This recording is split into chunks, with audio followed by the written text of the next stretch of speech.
Muy buenas noches. Por respeto a la compañera aquí presente, vamos a empezar la clase. Esta clase,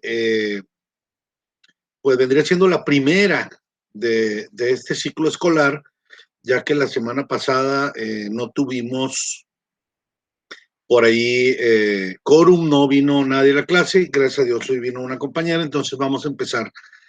Por respeto a ella, espero que durante la clase eh, se conecten los demás compañeros. Esta es la clase de Administración 2.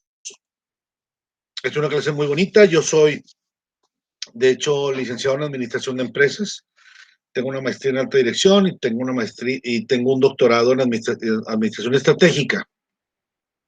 Entonces estoy muy pegado en lo que es la administración de las empresas, donde recordando eh, en la administración, lo más importante en una empresa es tener la planeación, la organización, la dirección y el control. ¿Sí? Y es muy importante, siempre le digo a mis alumnos que siempre hay que tener bien en claro alguna dentro del, del contexto de las empresas, siempre hay que saber qué departamentos hay dentro de cada dirección. Recordando que las direcciones importantes son la de producción, administración, recursos humanos, mercadotecnia y finanzas. Por ahí algunos autores nos hablan ahora también de sistemas, como la número 6, pero las básicas, las de siempre, son esas 5 que les comenté hace rato. Y dentro de esas dos hay dos departamentos muy importantes. El primero es ventas, recordando que sin ventas las empresas no pueden subsistir. Si no tienes ventas, tus ventas mueren. Y ventas pertenece a mercadotecnia. Y otro muy importante es compras. Y compras pertenece a administración. ¿Sí? También a veces a compras se le llama por ahí en algunas organizaciones, se le llama adquisiciones. ¿Sí? Y para que más o menos tengamos una idea de cómo funciona una empresa, eh, por ahí la primera dirección que empieza a trabajar es mercadotecnia. Ellos hacen un sondeo, por llamarlo así, una investigación de mercados para ver, eh, primeramente segmentando los mercados meta, a dónde nos vamos a dirigir, ver qué producto o qué necesidad tiene el cliente. Una vez sabiendo cuáles son las necesidades del cliente, sabiendo, segmentando el mercado, a cuántos clientes vamos a llegar y que no sea negocio, entonces sí planeamos un producto. Este producto se manda o este boceto se manda a producción y producción se encarga de ver cómo vamos a producir eh,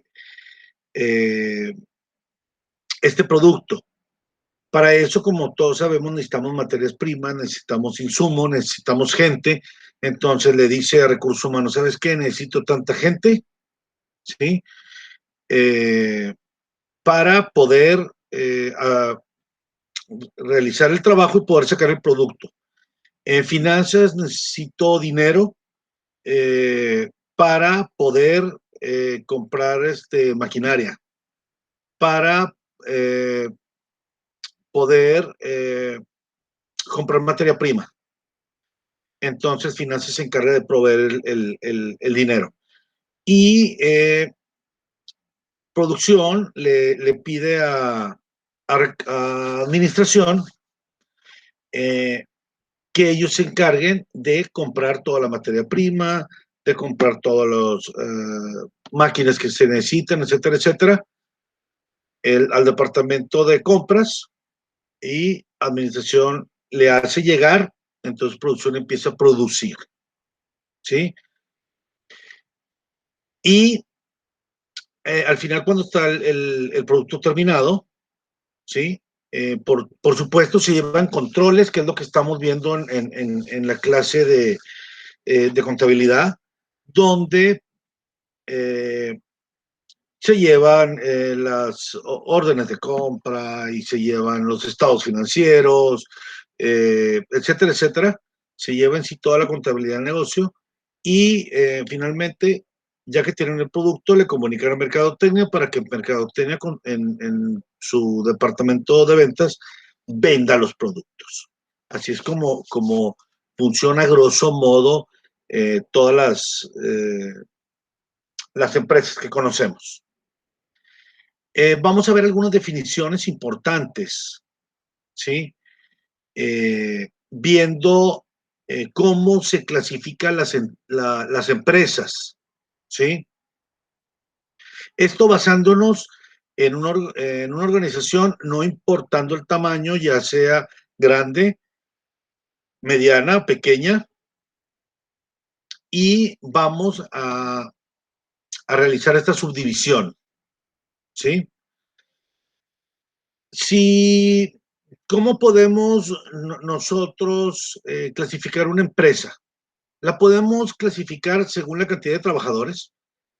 Esta clasificación en base a cantidad de empleados, a su vez se va a dividir en 4 categorías, ¿sí?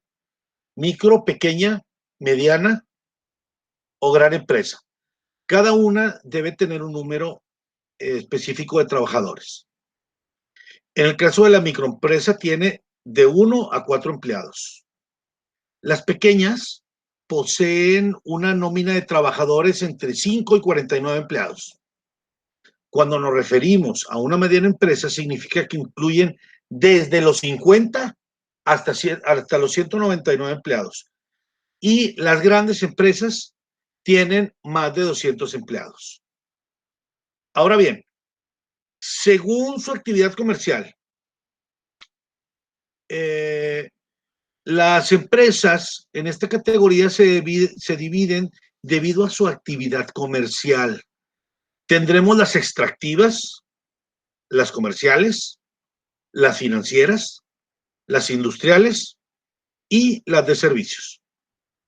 Las extractivas se dedican a la explotación de los recursos naturales renovables y no renovables, y ellas suministran materia prima para otras organizaciones. Un ejemplo podría ser, por ejemplo, la minería.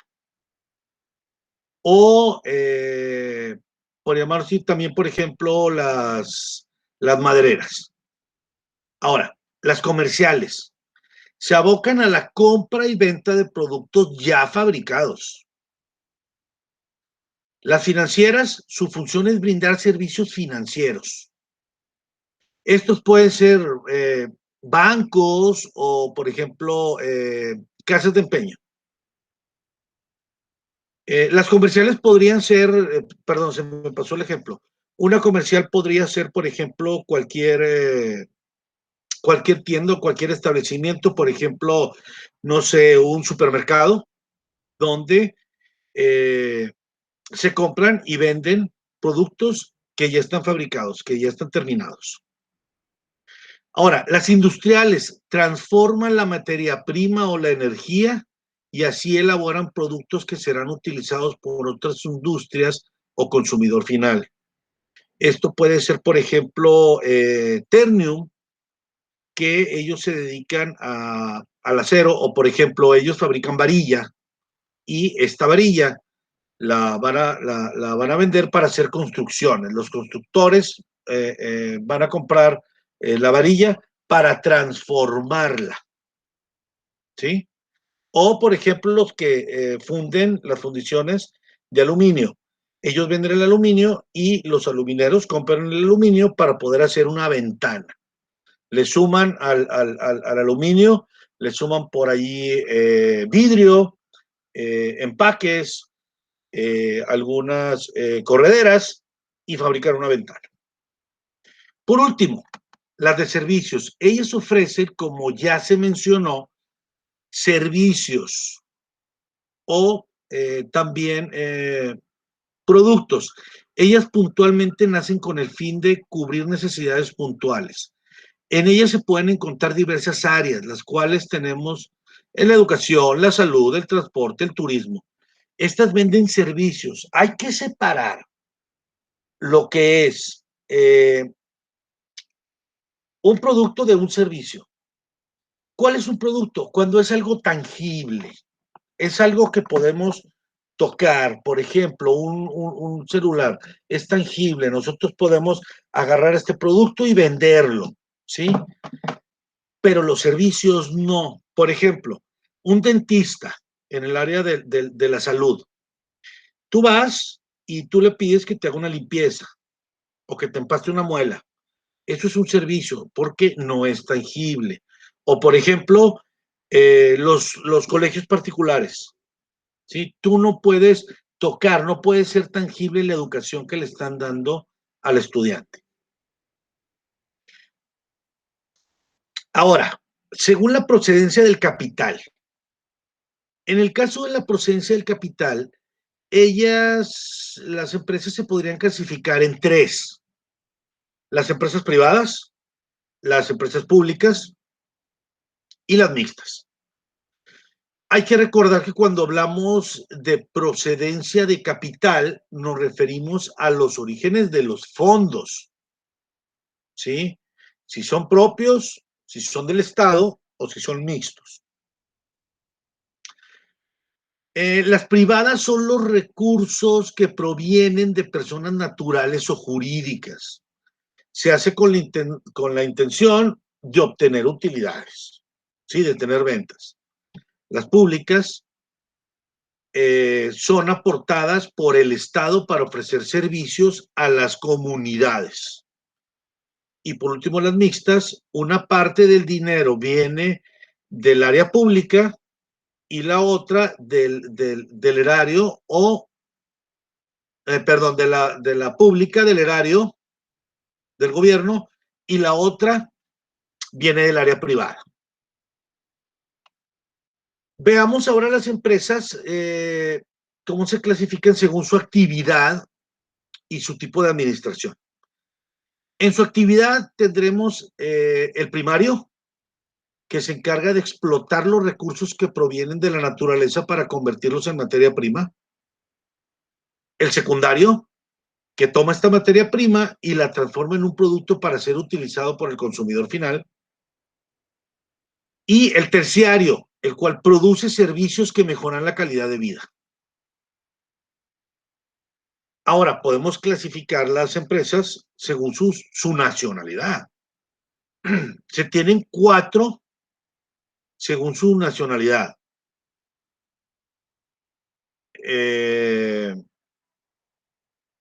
Y estas son realizadas según sus actividades económicas dentro de un país de origen. Está también las regionales, que se establecen en una parte específica del país, y ellas por lo general son empresas pequeñas o medianas, ¿sí? Seguimos con las empresas multinacionales, también denominadas transnacionales. Sus actividades comerciales son ejecutadas en varios países, poseen trabajadores nacionales y extranjeros, y para culminar, las locales su actividad la realizan en un entorno cercano, ¿sí? Como por ejemplo una panadería o una tienda de ropa. Creo que es muy importante, ¿sí? Que debemos identificar en qué rama está ubicada tu organización. Esto con el objetivo de orientar mejoras que pueden contribuir para alcanzar los objetivos de la misma. Nuevamente, vamos de atrás para adelante. Las locales son solamente en un espacio local, ¿sí?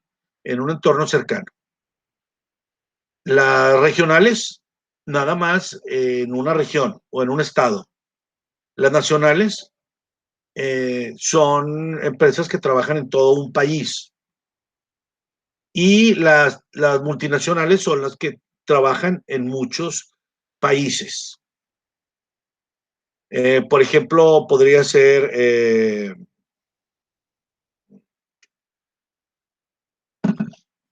Xerox, que Xerox vende copiadoras y equipos computacionales y tiene presencia en México, en Guatemala, en Estados Unidos, en Canadá, en muchos países de Europa, en África son multinacionales, ¿sí?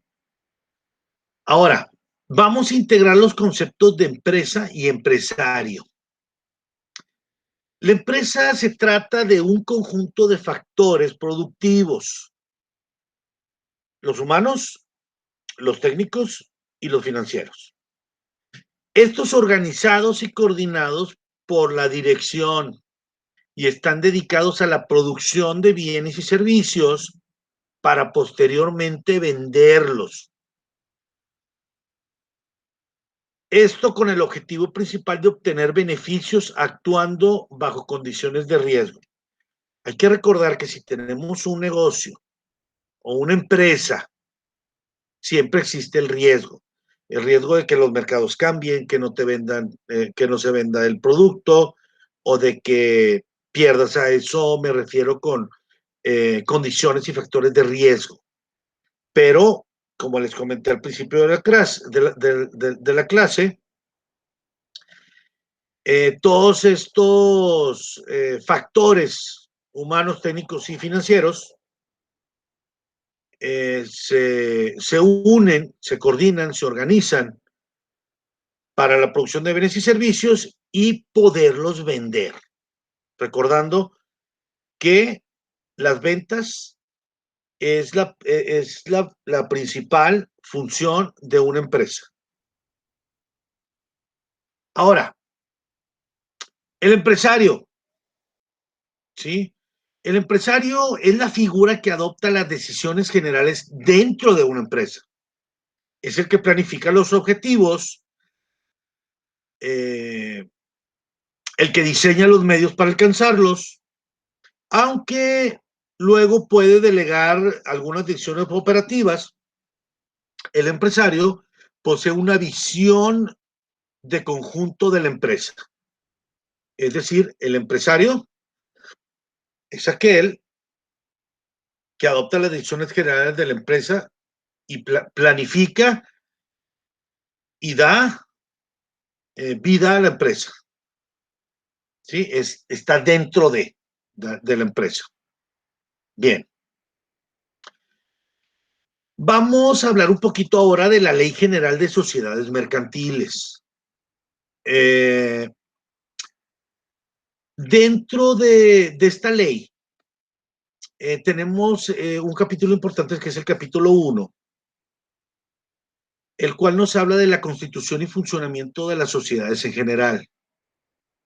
Dentro de este capítulo está el artículo 1. Esta ley reconoce las siguientes especies de sociedades mercantiles. Sociedad de nombre colectivo, sociedad en comandita simple, sociedad de responsabilidad limitada, la famosa SA, que es la sociedad anónima, la sociedad en comandita por acciones y la sociedad cooperativa. Cualquiera de las sociedades a las que se refieren las fracciones de la 1 a la 5 de este artículo se puede constituir como sociedad de capital variable, observándose entonces las disposiciones del capítulo 8 de esta ley. El artículo 2 nos habla sobre las sociedades mercantiles inscritas en el registro público del comercio y que tienen personalidad jurídica distinta a la de los socios. Salvo el caso previsto en el artículo siguiente, no podrán ser declaradas nulas las sociedades inscritas en el Registro Público de Comercio. Las sociedades no inscritas en el Registro Público de Comercio ya se han exteriorizado como ¿cuáles? Frente a terceros, estas deben exteriorizarse frente a terceros y que consten o no en una escritura pública. Claro que estas tendrán personalidad jurídica. Las relaciones internas de las sociedades irregulares se regirán por el contrato social respectivo y en su defecto por las disposiciones generales y por las especiales en esta ley, según la clase de sociedad. Los que realicen actos jurídicos como representantes o mandatarios de una sociedad irregular responderán del cumplimiento de los mismos frente a terceros, subsidiaria, solidaria e ilimitadamente, sin perjuicio de la responsabilidad penal en el que hubieran incurrido cuando los terceros resulten perjudicados. Los socios no culpables de la irregularidad podrán exigir daños y perjuicios a los culpables a los que no actuaren como representantes o mandatarios de la sociedad irregular. Ahora, vamos a hablar del entorno empresarial, de estas variables macroeconómicas. Vamos a hablar del entorno empresarial y la macroeconomía. Como todos sabemos, el entorno está compuesto por infinidad de variables que muchas veces no se pueden controlar y que de alguna forma tienen mucha influencia sobre las organizaciones. La oferta y la demanda tienen gran incidencia también, porque basados en estos se estiman los precios y cantidades de stock que pueden ser requeridos. Las empresas se ven fuertemente afectadas por la competitividad y aún más por la interacción de estas dos grandes fuerzas, la oferta y la demanda. Se necesita contar con innovaciones y tecnologías de primera para ser grandes competidores en el mercado y cumplir con las leyes en cuanto a lo político, a lo legal y a lo cultural. Las variables macroeconómicas son vitales y abarcan desde lo nacional hasta el entorno internacional, y es ahí donde empieza a surgir la competitividad de sectores empresariales. Hablando un poquito, para meternos un poquito más en esto de la oferta y la demanda, hay una clase muy interesante que se llama economía. Esta nos habla de la oferta y la demanda. ¿Sí? ¿Pero qué es la oferta? ¿Qué es la demanda? Para que nos quede bien claro y podamos entender los puntos que estamos tratando.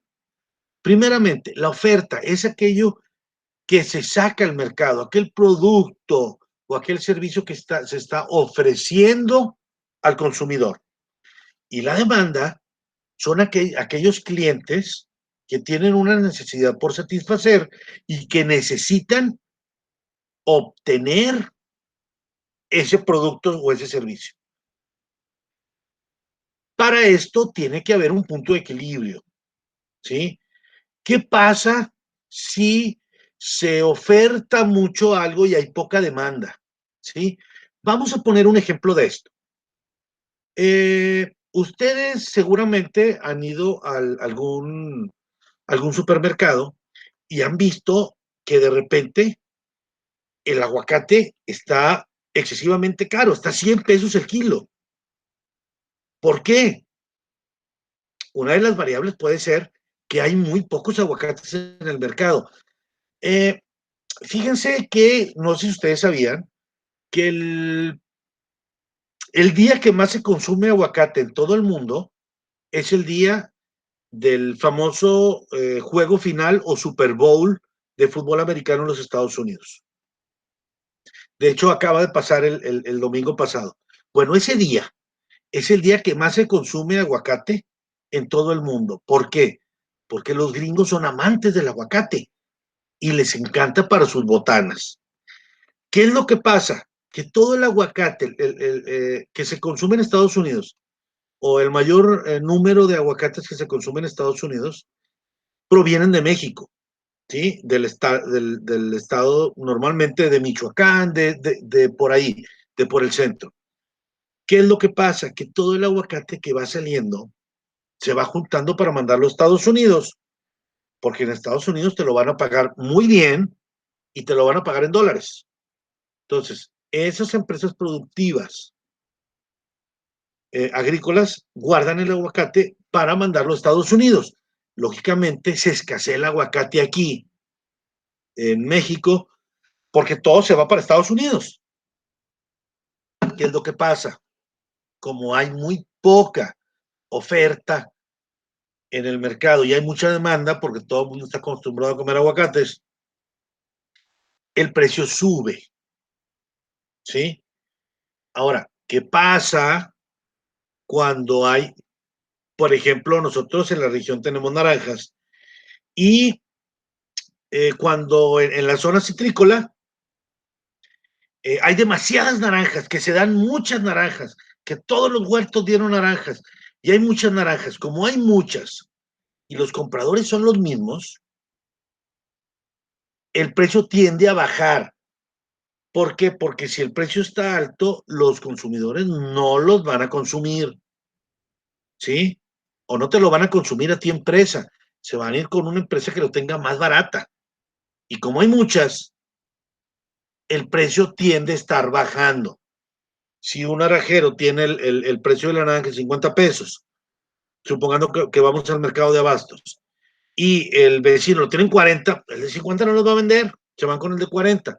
Pero si más adelante dan a 35, pues se van con el de 35, entonces el de 50 y el de 40 van a tenerlas que bajar a 35 para poder vender esas naranjas, ¿sí? Así es como se comporta la oferta y la demanda hasta que llega un punto, ¿sí? En que dicen, yo ya no puedo bajar la naranja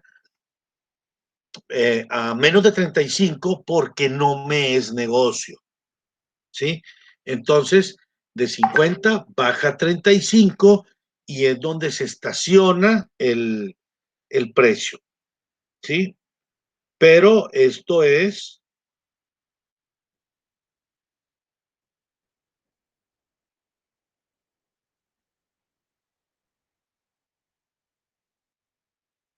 perdón,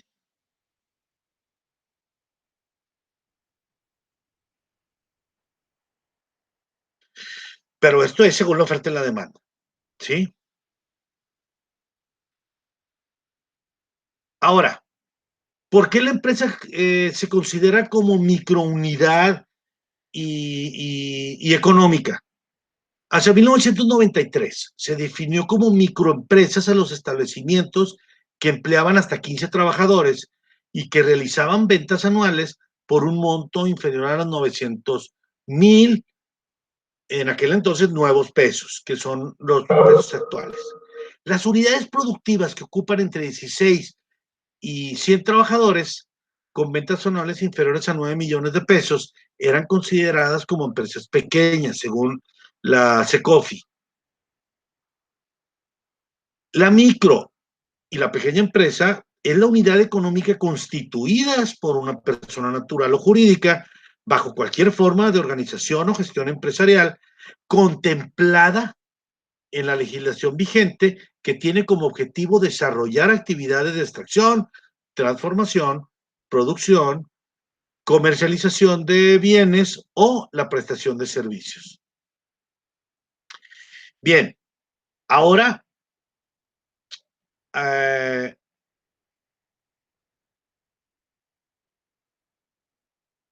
vamos a ver por qué son importantes las empresas, muchachos. Las empresas son muy importantes porque nos proveen de bienes y servicios que necesitamos, ¿sí? Todos los seres humanos tenemos necesidades básicas, inclusive las necesidades básicas son proveídas, nos las proveen algunas empresas, por ejemplo, agua y drenaje, nos provee del agua y del drenaje que se vaya de nuestras casas. Comisión Federal de Electricidad nos provee de la luz. Los supermercados nos proveen de alimento, etcétera, etcétera. Por eso son tan importantes. Por eso, si nosotros vamos a trabajar en una empresa o algún negocio, necesitamos saberlo administrar. ¿Por qué? Porque la administración precisamente es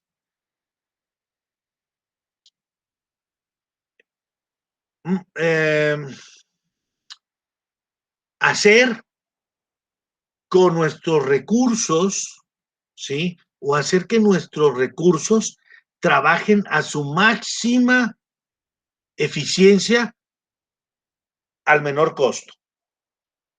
Entonces, hay que saber muy bien administrar una empresa para que realmente sea negocio y saber dónde invertir nuestros dineros y cómo se están llevando nuestros dineros y poco a poco ir creciendo y hacer empresas más grandes. Compañera, ¿alguna duda? Ok, me está escribiendo por el chat que no. Bueno, muchachos, los invito a que participen en nuestras clases síncronas. Vamos a tener temas muy interesantes, temas que vamos a estar viendo en las tareas y los espero la próxima semana, como siempre, todos los jueves a las 7 de la noche. Dios los bendiga y hasta la próxima. Gracias, compañera.